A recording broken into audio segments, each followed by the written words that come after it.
Welcome friends.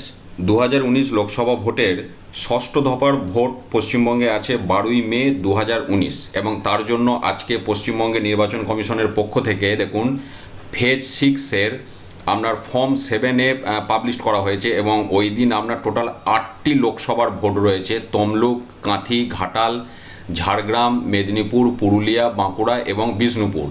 তো এই যে ফর্ম 7A যেটা লিস্ট অফ কন্টেস্টিং ক্যান্ডিডেট, এটা জানা থাকলে আমাদের কি কাজে লাগবে দেখুন। এখানে যে মকপোল সার্টিফিকেট যেটা আপনাদের ফিল আপ করতে হবে, এই মকপোল সার্টিফিকেটে এই যে নেম অফ দি ক্যান্ডিডেট, আপনারা নামগুলো আগে থেকে জেনে ফেলতে পারলে কিন্তু আপনারা সিরিয়াল দিয়ে সেই নামগুলো আপনারা এইখানে কিন্তু লিখে দিতে পারবেন, যেটা আপনাদের পক্ষে একটু সামান্য হলেও অ্যাডভান্স, আপনাদের একটু এগিয়ে থাকতে পারবেন নাম লেখার বিষয়ে।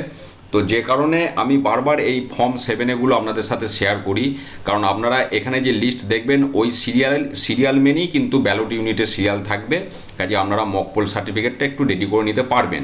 তো চলুন আমরা এবার দেখি পরপর। দেখুন প্রথমে যেটা দেখছেন লিস্ট অফ কন্টেস্টিং ক্যান্ডিডেট, এটা হচ্ছে 37 বিষ্ণুপুর। সেখানে দেখুন কতজন ক্যান্ডিডেট রয়েছে আমরা দেখে নিচ্ছি।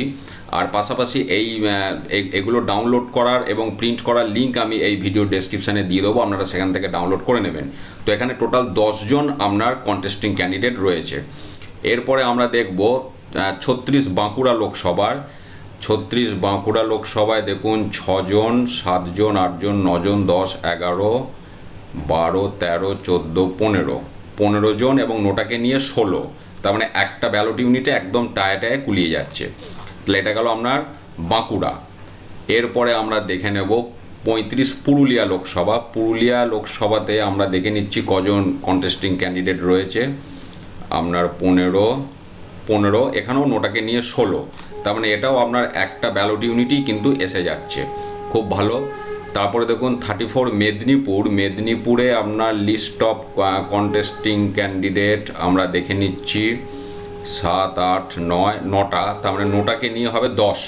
তার মানে এটা অবশ্যই একটা ব্যালট ইউনিটে এসে যাচ্ছে। তারপর 33 ঝাড়গ্রামের আমরা দেখতে পাচ্ছি 9 জন আর নোটাকে নিয়ে 10। তাহলে এটাও আপনার একটা ব্যালট ইউনিটই এসে যাবে। নেক্সট আমরা দেখছি 32 ঘাটাল লোকসভা কেন্দ্রে। এখানে আপনার লিস্ট অফ কন্টেস্টিং ক্যান্ডিডেটের নাম্বার রয়েছে আপনার অল্প রয়েছে, 8 জন, নোটাকে নিয়ে 8 জন। এটা গেল আপনার ঘাটাল। এরপরে আমরা দেখছি কাঁথি লোকসভায় দেখুন আপনার কন্টেস্টিং ক্যান্ডিডেট রয়েছেন 7 জন আর নোটাকে নিলে 8 জন। তাহলে 8 জন হচ্ছে আপনার কাঁথিতে। এরপরে যেটা রয়েছে তমলুকের আপনার দেখুন টোটাল কন্টেস্টিং ক্যান্ডিডেট রয়েছে আপনার 12,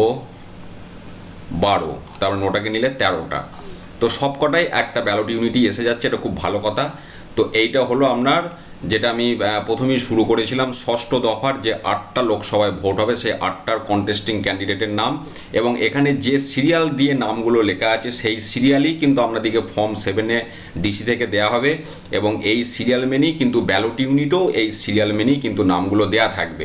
অতএব আপনারা ইচ্ছা করলে এখনই মকপোল সার্টিফিকেটে ওই সিরিয়াল দিয়ে ক্যান্ডিডেটের নামগুলো পাশে এবং তাদের যে আপনার দেখবেন তলাতে সইয়ের যে জায়গাটা আছে এখানে দেখুন পার্টির নামও লিখতে হবে, পোলিং এজেন্ট, ক্যান্ডিডেট, তার পার্টির নাম। তো আপনারা পার্টির নামগুলো এখানে এখন লিখতে পারবেন না, কিন্তু আপনারা সেগুলো সংক্ষেপে লিখে রাখতে পারেন।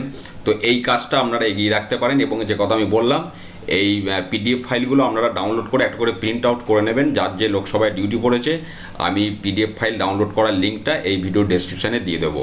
ধন্যবাদ।